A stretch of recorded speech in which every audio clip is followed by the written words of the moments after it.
Hi, I'm Shavonne, speech language pathologist and owner of Proclaim Communication and Rehabilitation Services. Welcome back to my channel, or welcome if you're new.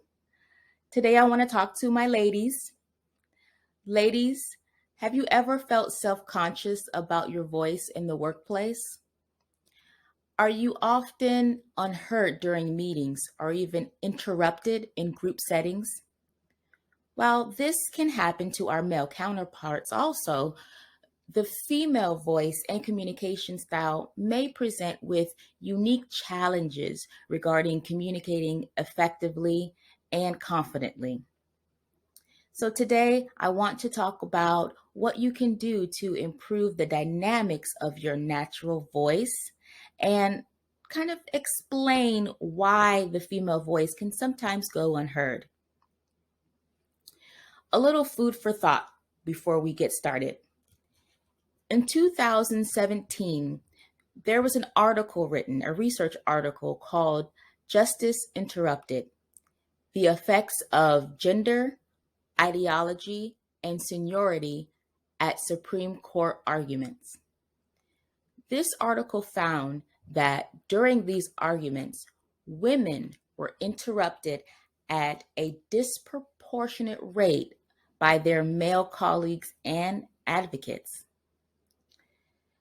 Seniority had some influence on the amount of interruptions a woman received, but primarily, though, through the fact that female justices learned over time to behave more like their male counterpart. This reduced the extent to which they were interrupted during their arguments. Now, let me throw a little disclaimer in here.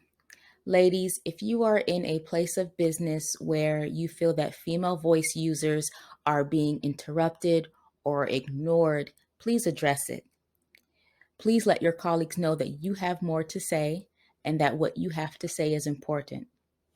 Bring it up to a higher up or your HR department, or you may even request that company-wide training be conducted to improve listening and communication skills. So by now, I think most of you have heard of Elizabeth Holmes. She was notorious for trying to change her voice to sound more authoritative. And when she was going around making her way through various interviews, many people were wondering, is that her real voice? Well, now we know it's not. I'll leave a link below to a video that compares her natural voice to the voice she tried to use during public appearances. So she would drop her pitch to sound more baritone and to, in her mind, sound, again, more authoritative.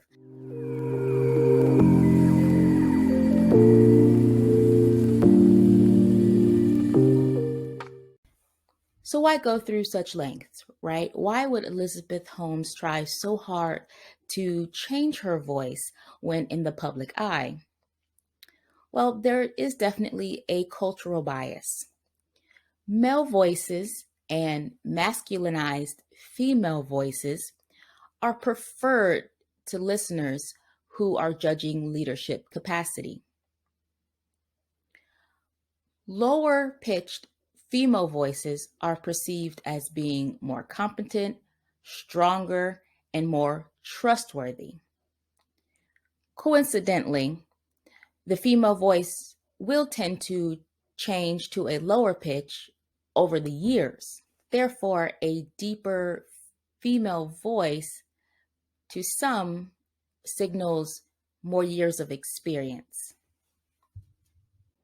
Now let's talk about the characteristics of a female voice. Obviously, a female voice may be higher than a male's voice. Not all the time, but it may be up to an octave higher. Female voices may be perceived as being on the breathy side, or not as resonant, maybe would not carry as far as a male voice. This might make it hard for those with higher frequency hearing loss to hear a female voice. As I mentioned before, there's a cultural bias that a higher pitch voice is more youthful and therefore maybe less credible. Now let's talk about communication styles. There are passive communicators and there are more active or assertive communicators. Those who are more passive in their communication style ignore their needs, feelings, and thoughts for the sake of the conversation. They may be used to communicating in a style that they feel is more polite, but will actually lead to more miscommunications. An example would include a phrase such as, whatever you guys think, or I'm with you guys, what you guys think is best. Then there are more assertive communicators. These communicators are honest about their thoughts and feelings. These communicators communicate with more I statements. They have relaxed body language and they use gestures while maintaining proper eye contact in a conversation exchange. So at this point, I know you're wondering, well, Shavonne, what's a girl to do then? Do we all drop our pitch like Elizabeth Holmes to try to sound more authoritative?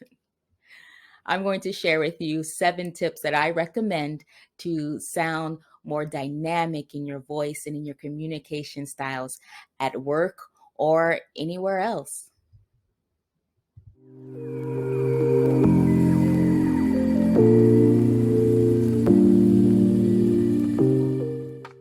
Number 1, use a proper speaking rate. Don't speak too fast, but don't speak too slow either. Too fast and your audience will lose the message. Too slow and they will become a little bored. And that will open you up to more interruptions. Use proper breath support. Proper breath support will help your voice carry further, sound more rich in tone, and a little more assertive. Enunciate. Now, don't worry if you have an accent or a dialect. You don't have to overdo it. Just make sure that your audience can understand the words that are coming out of your mouth. A little Rush Hour reference.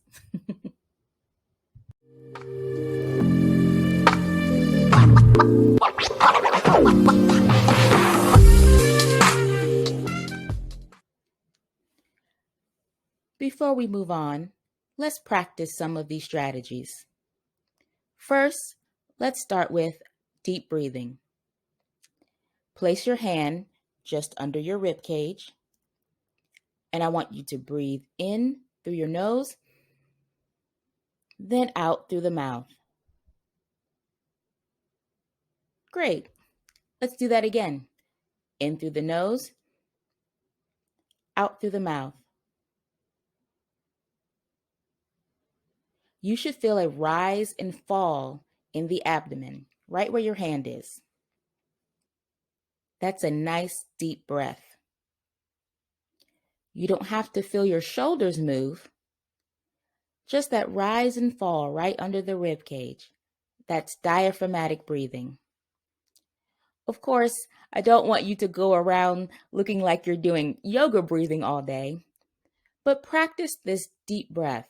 Like I mentioned, good breath support will help your voice carry further and sound more rich in tone. So now that we have the breathing down, let's talk about enunciation and speaking rate. I want you to pause the video and grab your favorite tongue twister, your favorite book, or a magazine, and find a paragraph to practice with. Okay? Are you back? Good. So now we're going to practice speaking at a relatively slow rate, but not too slow to bore our listener. Just making sure it's not too fast. For example, we don't want Betty bought some butter, but she said, this butter is bitter. If I put it in my batter, it will make my batter bitter. But we also don't want Betty Butter bought some butter, but she said, this butter's bitter. If you notice there, I was trying to overpronounce my sounds and be a little slower. That's way too dramatic, and it sounds odd. Let's try this again. Betty Botter bought some butter, but she said, this butter's bitter. If I put it in my batter, it will make my batter bitter.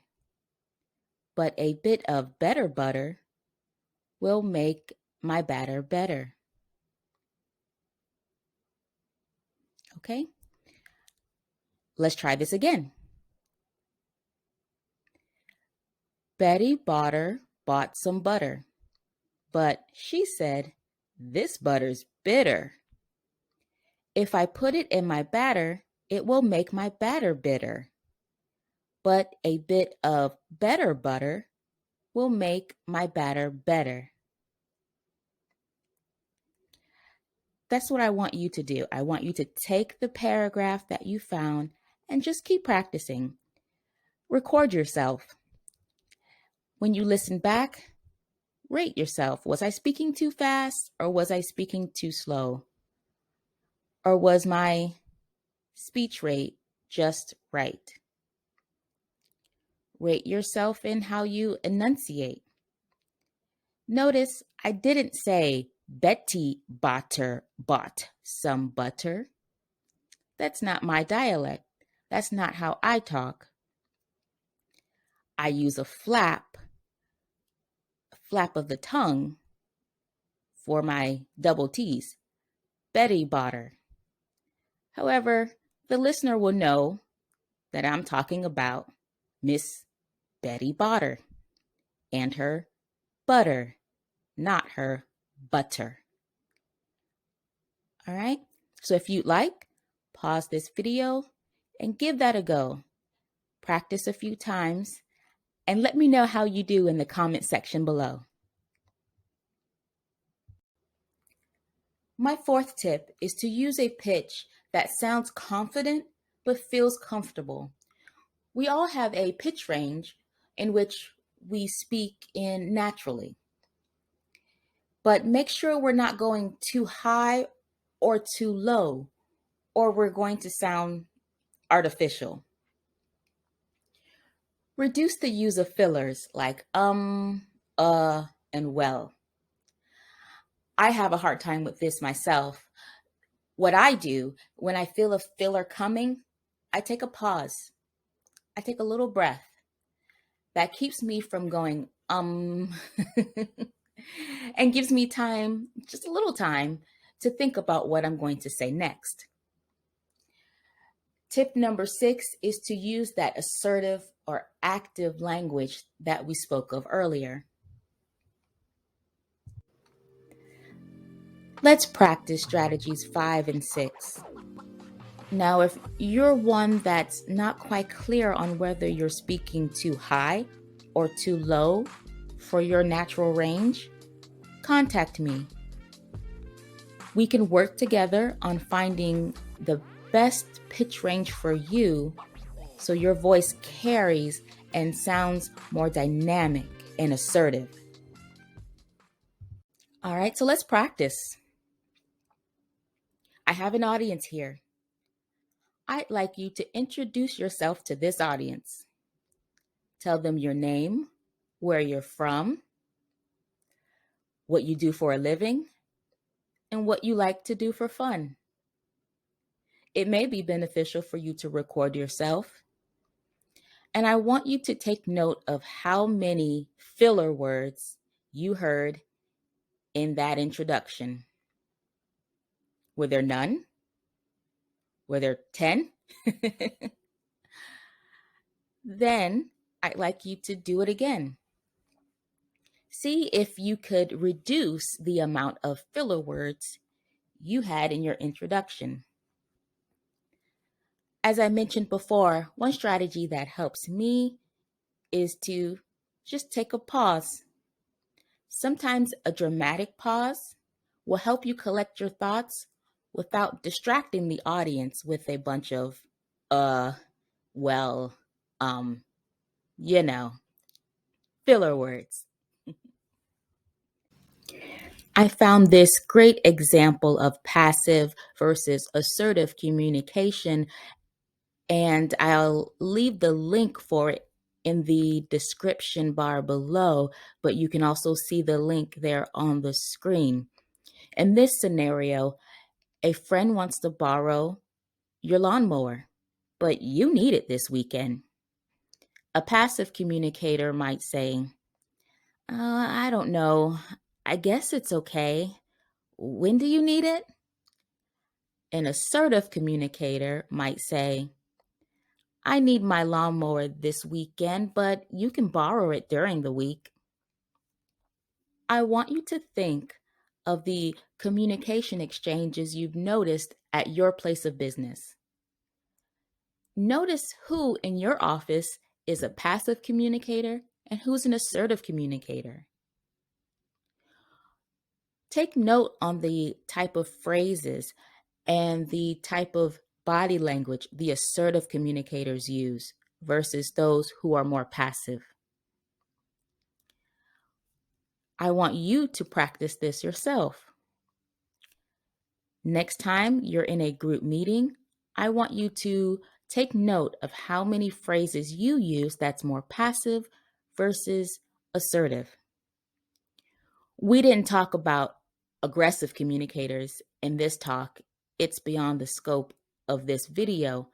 But if you want more information on the 4 types of communication styles, let me know in the comment section below and I'll get to work on that for you.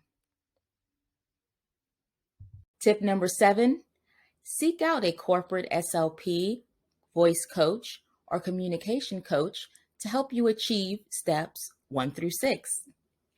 If you would like to work with me, I'll leave my information down below and I can help you tap into that more dynamic female voice to command attention in your place of business.